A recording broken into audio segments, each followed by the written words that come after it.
No filme O Exorcismo de Emily Rose, uma advogada amarga e cheia de ressentimentos envolve-se na defesa judicial do Padre Moore, que liderou um exorcismo resultando na morte da possuída.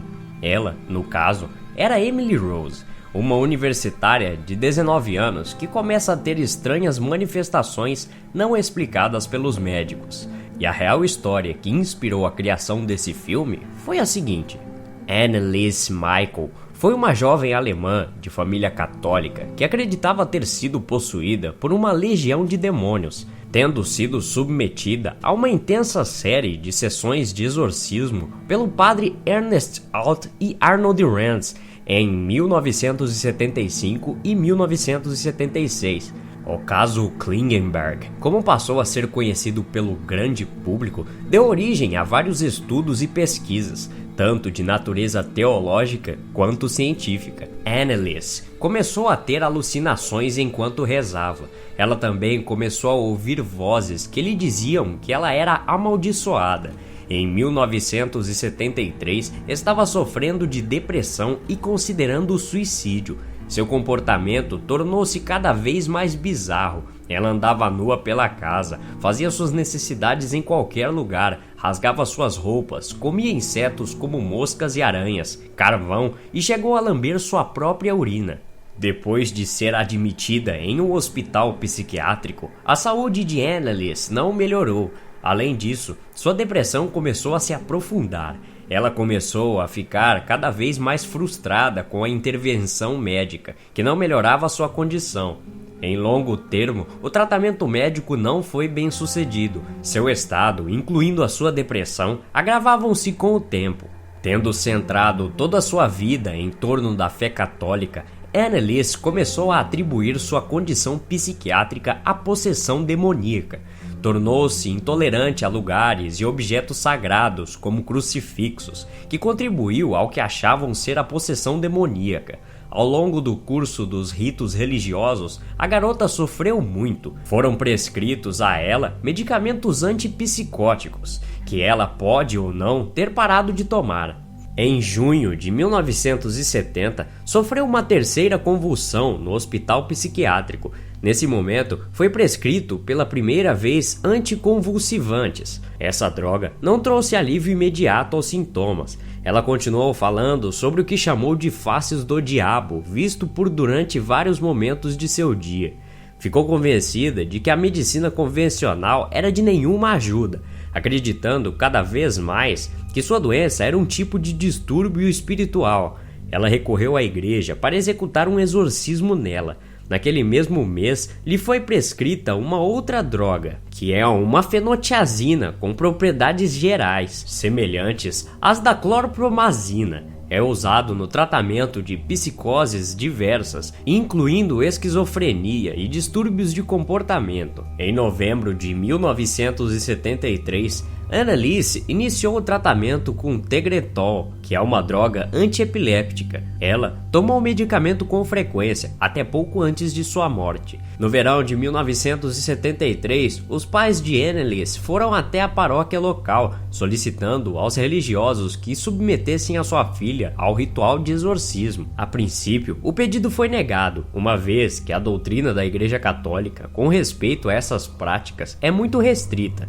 Segundo a igreja, dentre outras coisas, os possuídos devem ser capazes de falar línguas que nunca tenham estudado, manifestar poderes sobrenaturais e mostrar grande aversão aos símbolos religiosos cristãos. Algum tempo depois, o padre Ernest Alt, considerado um perito no assunto, conclui que Anneliese já reunia as condições suficientes para a realização do exorcismo, de acordo com os procedimentos prescritos no Rituale Romanum. Por essa época, Anneliese já tinha assumido um comportamento cada vez mais irracível.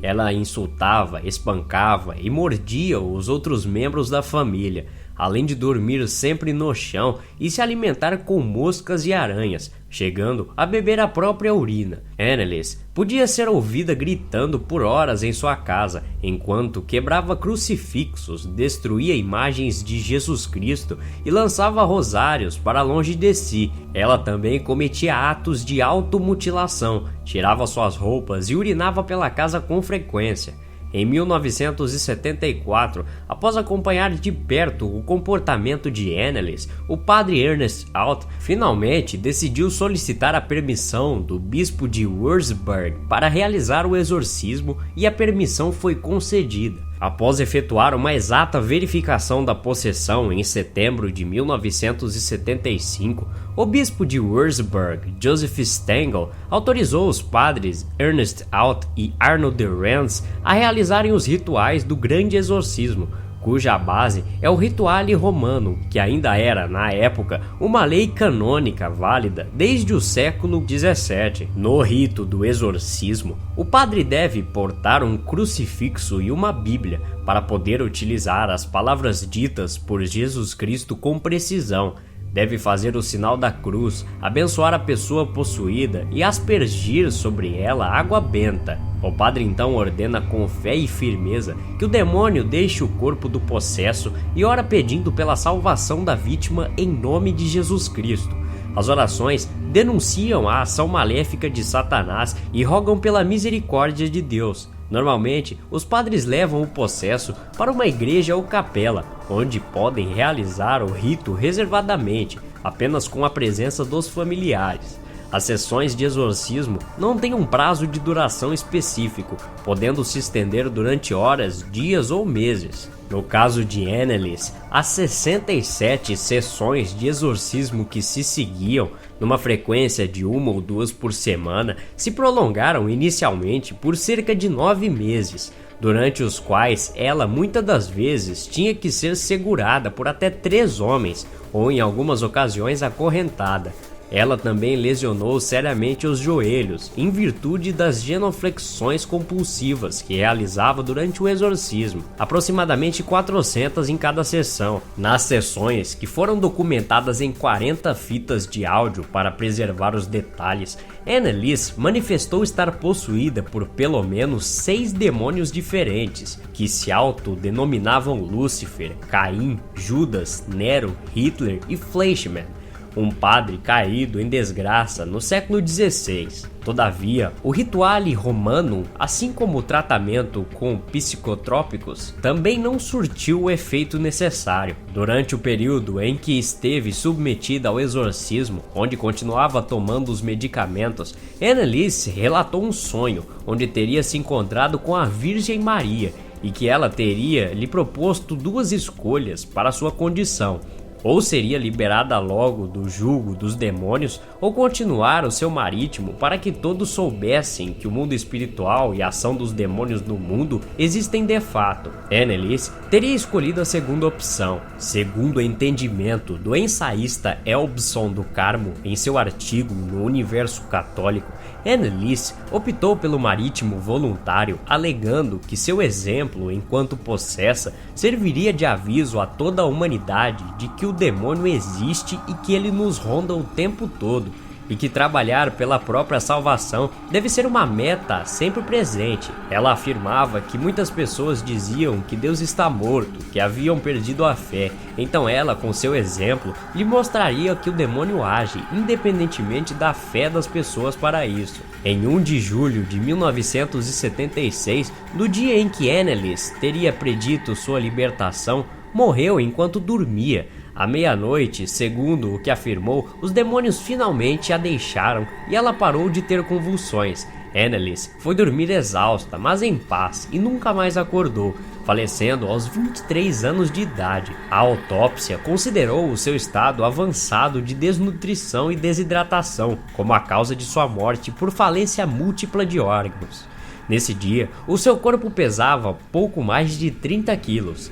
Logo após o falecimento de Anneliese, os padres Ernest Alt e Arnold Rens fizeram o comunicado do óbito às autoridades locais, que imediatamente abriram inquérito e procederam às investigações preliminares. Os promotores públicos responsabilizaram os dois padres e os pais de Anneliese de homicídio causado por negligência médica.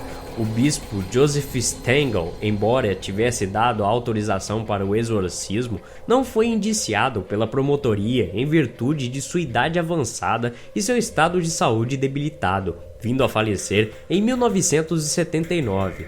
Joseph Stengel foi quem consagrou o bispo, o padre Joseph Ratzinger, que no futuro se tornaria o Papa Bento XVI. O julgamento do processo, que passou a ser denominado como o caso Klingenberg, iniciou-se em 30 de março de 1978 e despertou grande interesse da opinião pública alemã. Perante o tribunal, os médicos afirmaram que a jovem não estava possuída, muito embora o Dr. Richard, ao qual foi solicitado auxílio médico pelo padre Ernest Alt, teria feito a afirmação à época que não havia medicação eficaz contra a ação de forças demoníacas. Os médicos psiquiatras que prestaram depoimento afirmaram que os padres tinham incorrido inadvertidamente em indução doutrinária em razão dos ritos, o que havia reforçado o estado psicótico da jovem e que, se ela tivesse sido encaminhada ao hospital e forçada a se alimentar, o seu falecimento não teria ocorrido. A defesa judicial dos padres foi feita por advogados contratados pela igreja.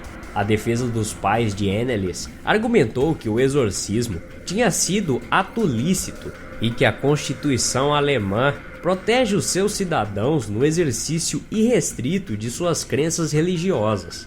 A defesa também recorreu ao conteúdo das fitas gravadas durante as sessões de exorcismo, que foram apresentadas ao Tribunal de Justiça, onde por diversas vezes as vozes e os diálogos, muitas vezes perturbadores, dos supostos demônios eram perfeitamente audíveis.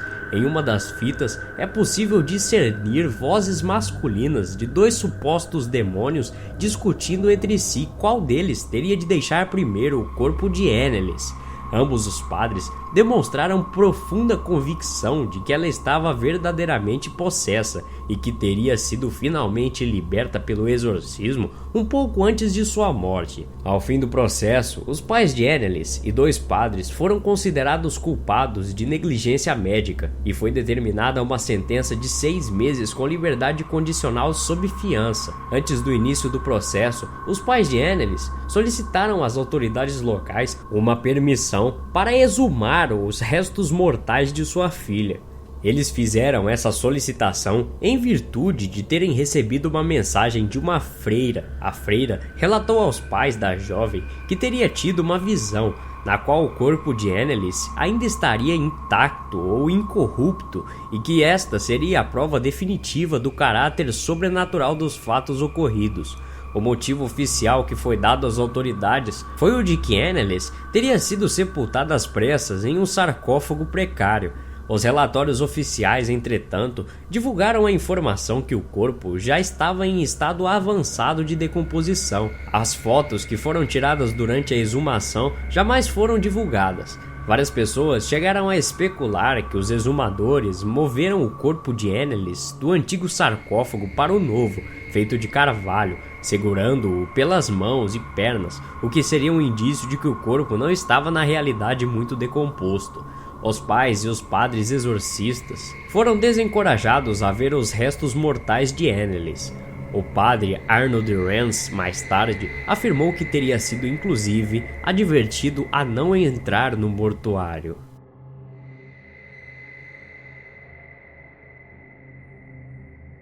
Se você gostou desse vídeo, clique em gostei aqui embaixo. É novo por aqui? Inscreva-se e curta também a página no Facebook. O link estará aqui embaixo. Até a próxima.